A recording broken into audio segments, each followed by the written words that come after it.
Thank you. Good evening. Tony, thank you. Thank you very much for being with us. Tony is not only the most elegant man of Africa. I'm not kidding. He's always super chic. I'm always jealous about how chic he always is. He's a friend for I don't know how many years. And I know how modest you are, but I need to share with our friends all the things you do. So Tony is, of course, an African leading investor, but also an amazing philanthropist. And he is probably one of the first who started philanthropy in Africa. He's the founder and chairman of Heirs Holding, his family-owned investment company committed to improving lives and transforming Africa through long-term investment in financial services, hospitality, power, energy, technology, and healthcare. And it's one of the reasons why President Obama picked him to join his economic council. So I told you he's a great guy. Tony is also the founder of the Tony Elumelu Foundation, where he works to empower a new generation of African entrepreneurs and also driving poverty eradication, driving job creation across all the 54 African countries.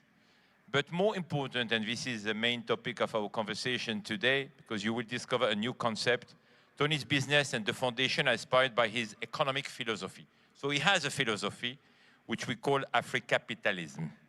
Africapitalism, which positions the private sector, and more importantly, entrepreneurs, as a catalyst for the social and economic development.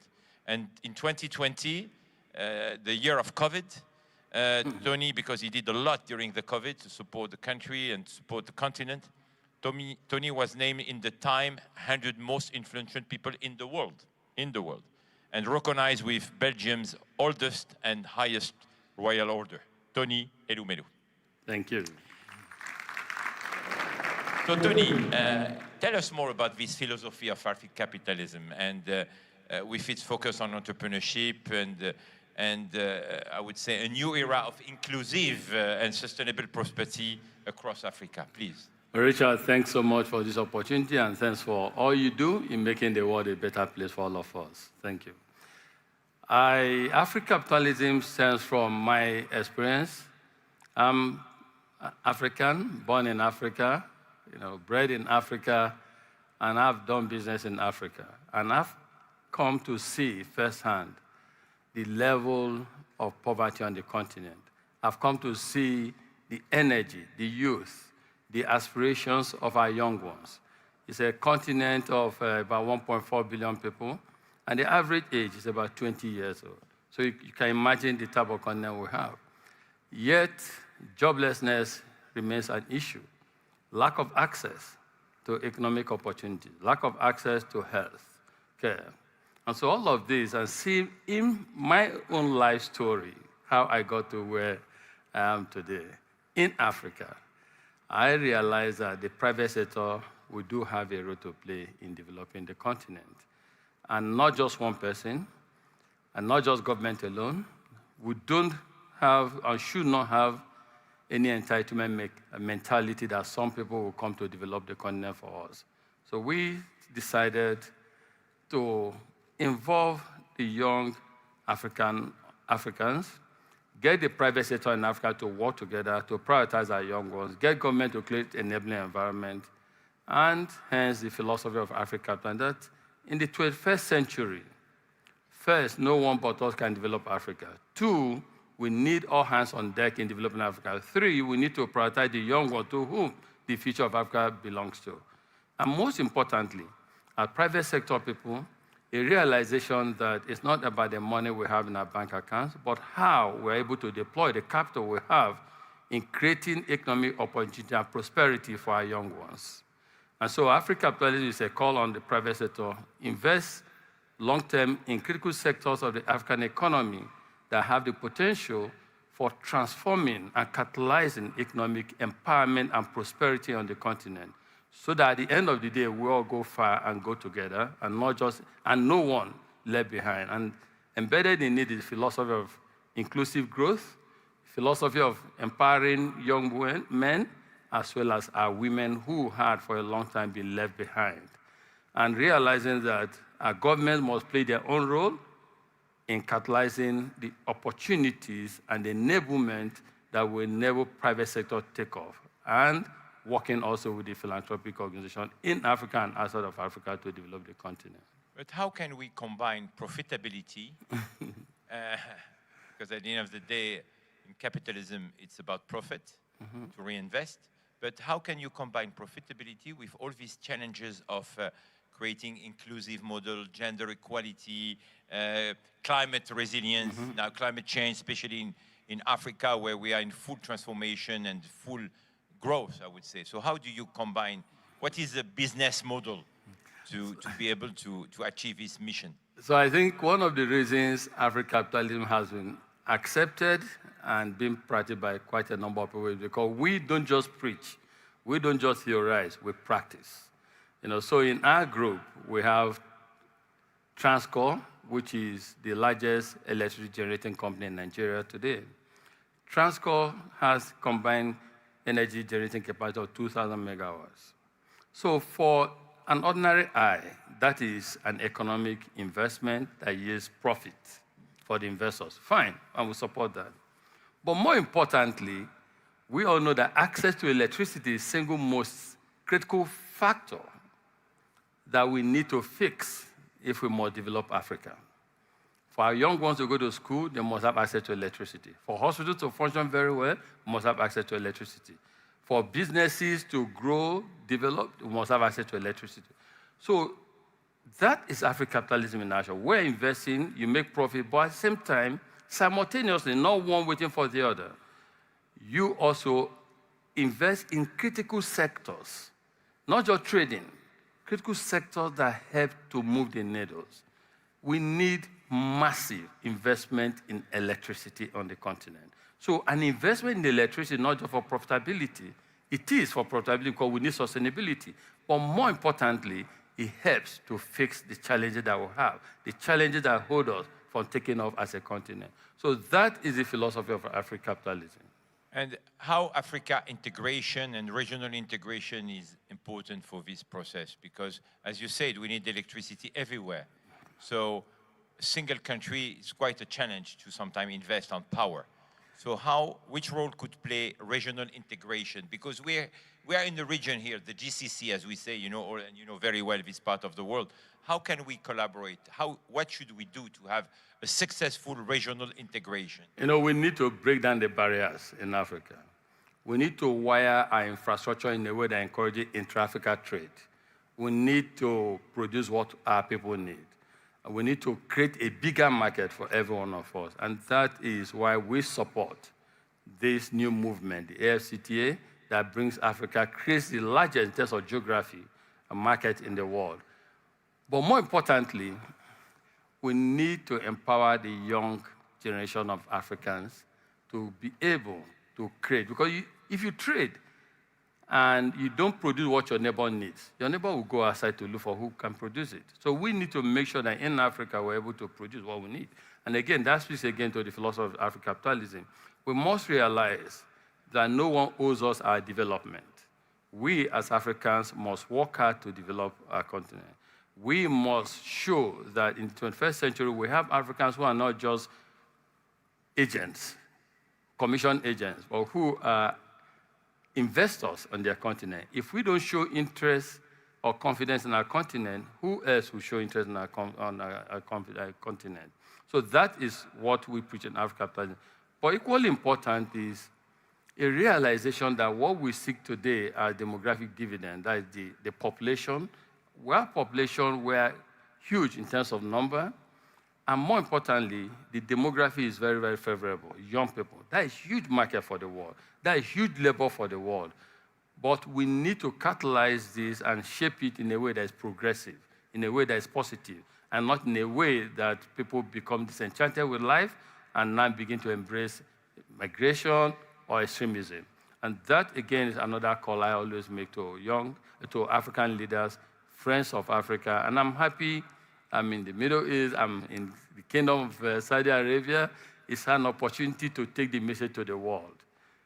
Africa is ready for investments. Africa has a lot of opportunities. We do have challenges, but in spite of the challenges, the opportunities are huge, and people should take advantage of the opportunity. We need a Marshall Plan for Africa.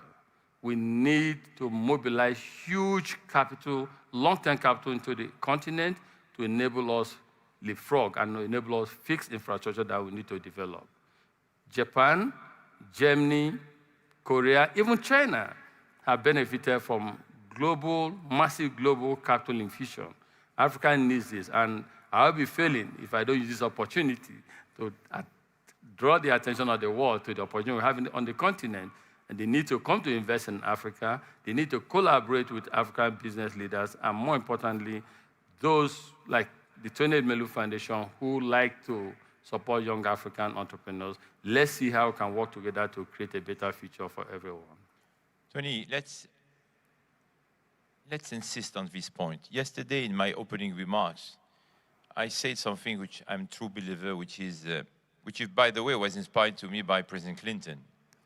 I have to confess, you know, when President Clinton first inauguration, he said, there is nothing bad in the United States which could not be corrected by what is good in the United States. So I paraphrased President Clinton yesterday by saying something which I'm convinced there is nothing bad in our humanity which could not be stopped by what is good in our humanity. So let's ask you about Africa. What is good in Africa today? Because, you know, we need to be very frank here.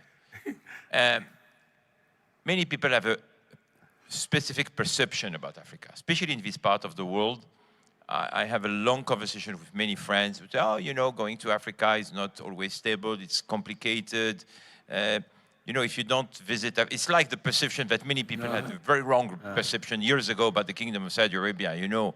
Unfortunately, when you don't travel a lot, you are always influenced by media, etc. So what is good in Africa which we should build on to definitely eradicate or minimize what is not doing well? No, first is I'd like to share with our great audience here that Africa is a continent of 54 countries. It's not one country.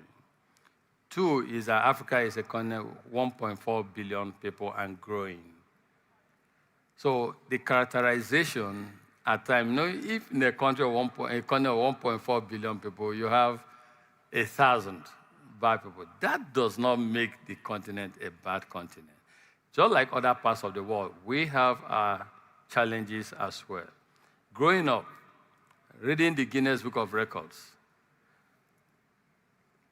it was stated then that crime occurs every 4 seconds in New York. Every 4 seconds in New York, someone is attacked. Okay, then that did not stop, and today does not stop you from wanting to go to New York or go to America. So at times, when we see or read out some of these things, we tend to over-dramatize about the negative things. Now, what is good about Africa? A lot. But to me, the most potent resource on the continent is our demography. Populous, young, energetic, intelligent, ambitious. It's a huge workforce for the world. And that is why I say, when I comment on digital divide, I say that digital divide must not lead to a societal divide. We need to develop everyone. Today in Africa, Nigeria in particular, we have massive immigration of people to Canada, to the UK. They support hospitals. They support IT sector in these countries.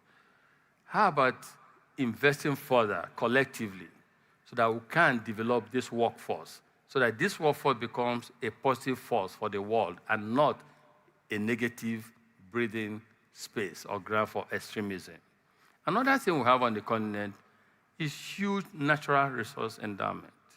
Unfortunately, because of gaps and inefficiency and at times poor leadership, we export this as raw materials, and these raw materials are processed. Value addition does not occur on the continent where the raw material exists, and they come back by way of finished products. So again, it's an opportunity for investors to come into.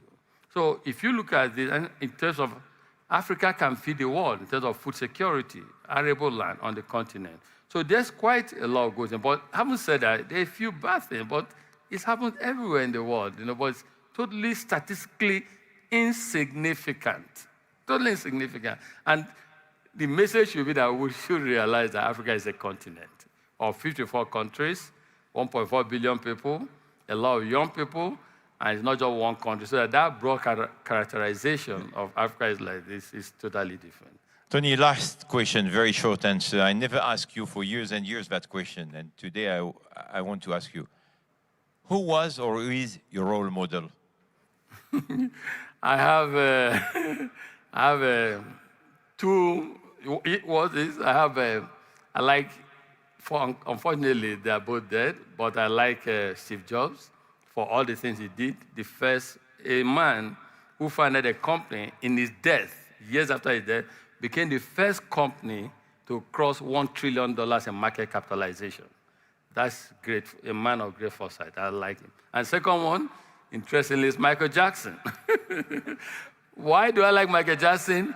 He epitomized hard work, excellence. People often say, or you go watch Michael Jackson and say, what a star. Wow, he's so talented, blessed. He worked hard for it. If you watch This Is It, if you watch some of his videos, you see the practice, the hard work, the excellence that goes into it. Then you begin to realize that this is not a fluke. It's not just a fluke. It's not just luck. He worked hard for it. And this is what I preach to my children. This is what I tell my children, my colleagues, about life. You need to work hard, put in the time, the hours, and you see the outcome. So these two men, man of foresight, Steve Jobs, Michael Jackson, a man of excellence. Tony Elumelu, thank you. And a round of applause for great entrepreneur. Thank you. Thank you, Tony.